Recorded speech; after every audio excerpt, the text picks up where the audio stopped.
The true test of any weapon is a 140 resupply. You know, mini boss, smashers, everything you want to deal with. There is not a single high-level mission that is nature to try out this fire bow. All right, well, I guess that's what we're doing. At the time of recording this video, there's a bug in the game that replaces the schematic XP on the Shadow Shard path with legendary flux, which is a big deal. Epic is aware of this glitch, and they know it, and they're going to work on it. I don't know if everybody's going to get their flux back. I assume so, but be careful about upgrading this in the future. I'm going to leave in some of my early speculation because I think it's funny. Just know that it is a bug. There's no way that's intentional. I don't know why they're making us use this. Maybe they're just trying to limit how many people can use the new weapon. I don't like that. I mean, some of us only have 12,670 legendary flux, so tapping into those reserves is not something I'm comfortable with, but I'm a content creator. Of course, I gotta level up the weapon. I will take the fall. I will fall on that sword for everybody watching. So I got impact on this. That can't be how these perks show up the first time. That's terrible. I see the crit damage perk. I am not going to give up reload, not on a bow.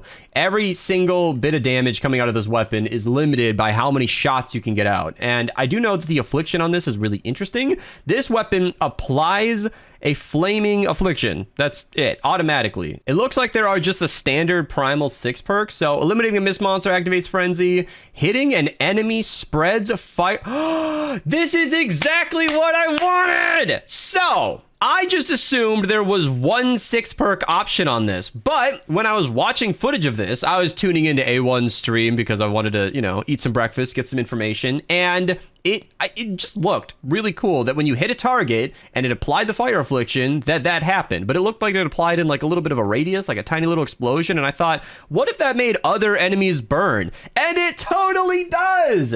I am absolutely spending a core reperk on that. I need to see if this is any good because that sounds awesome. Otherwise, this is just a nice pure fire weapon. I'm going to be running a standard bow build, Rabbit Raider. I'm not going to show every hero individually. I have a whole video that covers this thoroughly, linked down below. This is just what it looks like, and Cupid Zero should be all right there. So yeah, we're not going to have any heavy targets in a resupply, but it'll be the appropriate element for this weapon. So coming into the first clip, you can see that at least versus a 140 set of enemies, it's actually doing pretty decent damage. It's mostly one-shotting a mist monster, and it's applying that fire damage to the nearby enemies. A nurse is a really bad place to be testing this weapon right away. I just wanted to demonstrate that its crowd control is pretty good in spite of that. I might have been unlucky with my crits here, but versus a single target smasher, it was pretty underwhelming. You know, it did 0 damage when I missed, which is to be expected, but the residual affliction was fine, even with Totally Rockin' Out active. It did better in other clips, so maybe something funky happened here, but I wasn't terribly impressed. This next section is a fight of biblical proportions. There are enemies everywhere, both standing around, throwing propanes at me, and there's an encampment behind me, and it honestly did pretty good. It was pretty fun to shoot one target and watch a bunch of them just light on fire. It wasn't, as I mentioned, a tremendous amount of damage, but it did catch up. I hadn't really had a lot of experience with this weapon. Of course, this is my first time playing, but now that I've used it a bit, I do recommend focusing on a single target, lighting on fire all the nearby enemies around it, and then that way when the big one is dead, pretty much everything around it is usually dead by then as well. But you can see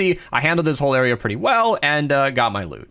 Trying that tactic out, I started with the Taker, missed completely, as is the way with bows, and you can see the damage without a crit there was pretty bad. I am using Rabbit Raider here, and I did not farm up enough wafers. That's definitely my bad. I was just so excited to use the weapon that I wanted to try it, and you can see it's honestly fine. It's doing a pretty good job. There's not too much to say here without repeating myself, so I'm probably going to move on to another clip here, but you can see when Totally Rockin' Out's active, the crits are pretty good. I have seen it get up to about 800,000, maybe close to 1 million, which is pretty strong, and considering there's affliction damage on top of it, there is hope for this weapon. Someone on stream asked the very important question of whether or not this lights trees on fire, and I'm here to confirm that it does not. This crowd of basic enemies really shows what this bow is good at. When you light one enemy on fire and then everything around it burns, you can see that it cleans up a crowd of targets that are at least relatively lower level very, very easily. This is why I've been saying you focus on a bigger target and everything around it will just kind of die. What a beautiful sight. A smasher standing around a bunch of basic targets. This is what this weapon's built for. Once again, not eating the wafers like I should, but hopefully Battle Beat will kick in a second here. Shooting all the biggest targets that I can, just enjoying it, trying to see how the fire does, pausing a little bit, focusing on the mist monster.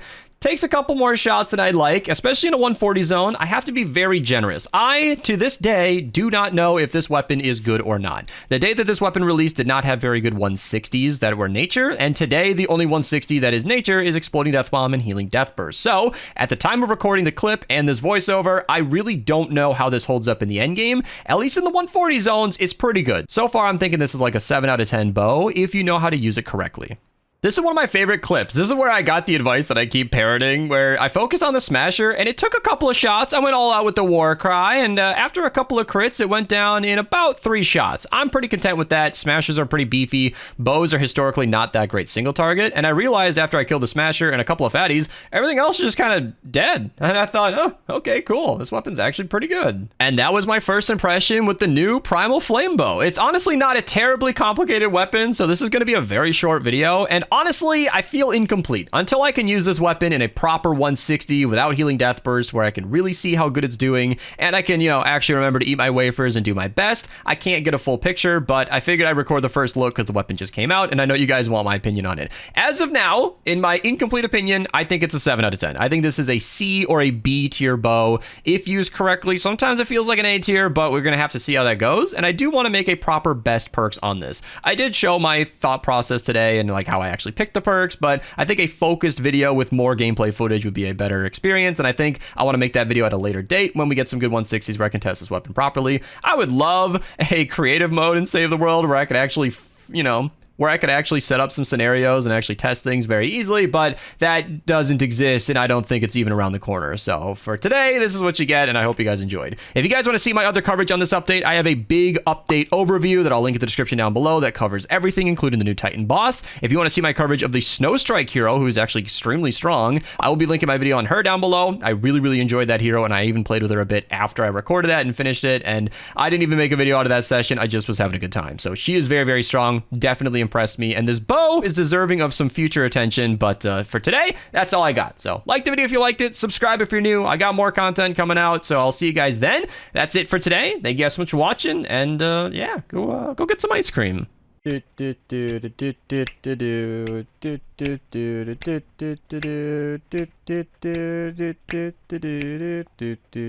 then